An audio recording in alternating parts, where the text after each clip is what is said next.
Israel के iron डोम एक बार फिर से यानी डिफेंस सिस्टम एक बार फिर से फेल हो गए हैं। लेबनान और इजराइल के बीच जंग बढ़ती ही जा रही है। ऐसा नहीं है कि सिर्फ लेबनान खतरे में है, खतरे में पूरी तरह से इजराइल भी है। इजराइल का मेन शहर तेल अवीव, नाम तो सुना ही होगा। अब वहां पर भी आयरन डोम फेल हो रहे हैं और हिजबुल्लाह ने जो रॉकेट दागे थे उनको आयरन डोम नहीं रोक पाया। खाली इलाकों में नहीं बल्कि बिल्डिंग्स और मकानों को भी हिट किए हैं। आपकी स्क्रीन पर ये जो तस्वीर देख रहे हैं, ये धुआं निकलता हुआ जो आप देख रहे हैं, ये तेल अवीव है। हजरात, इजराइल के लोग इसीलिए परेशान और डरे हुए हैं। बता चुका हूं और रोज बता रहा हूं कि लाखों की मात्रा में इजराइल के लोग इजराइल छोड़कर विदेश जा रहे हैं। आंखों को यकीन नहीं होता कि ये तेल अवीव है, सबसे सिक्योर देश और एरिया कहा जाता है, और इनके भी आयरन डोम डिफेंस सिस्टम फेल हो रहे हैं। कहा जाता है कि लेबनान के रॉकेट हल्के हैं, लेकिन अगर हल्के रॉकेट भी तेल अवीव पर गिर रहे हैं तो फिर क्या ही मजबूती आयरन डोम की होगी। इसके अलावा दोस्तों, अलग अलग इलाकों में भी रॉकेटों की बरसात हुई है, और बड़ी बात यह है कि ये रॉकेट लेबनान के सीधा तेल अवीव और दूसरे इजराइल के शहरों में जाकर हिट किए हैं, जिसमें तेल अवीव में इजराइल के काफ़ी सारे यहूदी बुरी तरह से घायल भी हुए हैं। आइए मैं आपको वो तस्वीरें दिखाता हूं जिसमें लेबनान के रॉकेटों ने इजराइल में भारी तबाही मचाई है।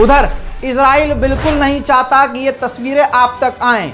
हत्ता कि इजराइल ने एक बड़ा सीन ये किया कि एक अमरीकी पत्रकार को ही जेल में डाल दिया। ये वो अमरीकी पत्रकार है जो तेल अवीव में था, इजराइल में था। इसने ईरान के मिसाइलों से जो इजराइल के बड़े बड़े नुकसानात हुए हैं उनकी तस्वीरें पब्लिश कर दी थी, जिससे इजराइल को इतना गुस्सा आया कि अमरीकी पत्रकार को ही उठाकर इजराइल ने अपनी जेल में ठूस दिया। उधर ईरान के IRGC के टॉप कमांडर ने बड़ी खतरनाक बात कही। उन्होंने कहा कि हमने जो हमला किया था इजराइल पर लास्ट, वो सिर्फ मैपिंग थी। हम सिर्फ नाप रहे थे, अपने मिसाइलों के आंकड़ों को देख रहे थे, मिसाइलों की रेंज टेस्ट कर रहे थे, और हम ये देख रहे थे कि हम अगला हमला कैसे करेंगे और हम कितने लेवल पर इजराइल में तबाही मचा सकते हैं। ये सीधा सीधा इजराइल को बड़ी धमकी है। उधर मेरे दोस्तों, ये तस्वीर देखिए। कतर के अमीर से ईरान के विदेश मंत्री ने मुलाकात करके कतर से रिक्वेस्ट की है कि इलाके में इजराइल जो नरसंहार मचा रहा है, इलाके में शांति और अमन के लिए आप आगे आएं और हमारे साथ मिलकर काम करें। ये पहली बार तस्वीर देखी जा रही है कि ईरान और किसी अरब देश यानी ओमान की मिलिट्री मिलकर एक साथ ड्रिल कर रही है। हजरात मोहतरम, ये तस्वीर शायद ही आपने कभी देखी, और मैं तो अपनी ज़िंदगी में पहली बार देख रहा हूँ कि ईरान के साथ कोई अरब देश मिलकर मिलिट्री ड्रिल कर रहा है।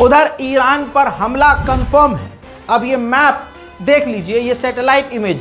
कतर के अंदर ही अमेरिका ने अपने 16 विमान, रिफ्यूल विमान यानी फाइटर जेट में उड़ते उड़ते ईंधन भरने वाले जहाज़ों को तैनात कर दिया है। उधर कताइब हिजबुल्लाह जो इराक का संगठन है, उसने धमकी दी है कि अगर इराक की सरजमीन का इस्तेमाल ईरान पर हमला करने के लिए किया गया तो इराक और आसपास के अरब देशों में जो अमेरिका के बेसिस है हम उसको निशाना बनाएंगे। बाइडेन को अब यकीन हो गया है कि नेतन्याहू उनको प्लान शेयर नहीं कर रहे हैं।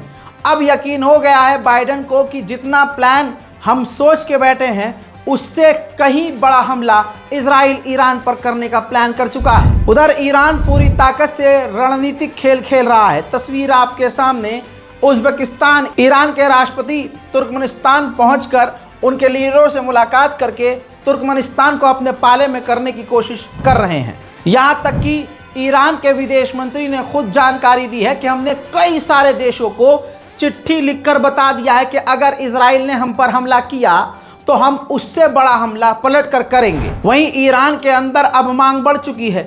ईरान के लोगों की मांग यह है कि अगर इजराइल ईरान पर इस बार हमला कर देता है तो फिर ईरान को परमाणु बम बना लेना चाहिए। उधर बाइडेन ने नेतन्याहू को ऑप्शन दिया है कि अगर आप ईरान पर हमला ना करें तो हम ईरान पर अब तक के सबसे बड़ी पाबंदियां लगाएंगे और हर तरह से ईरान को बैन कर देंगे। वही बात करें ईरान की तो ईरान ने साफ कहा है कि हम जवाबी कार्रवाई के लिए पूरी तरह से तैयार हैं। ब्रेकिंग न्यूज़ में फिलहाल के लिए इतना ही। जल्द लौटूंगा और भी बड़ी जानकारियों के साथ। तब तक के लिए जय हिंद।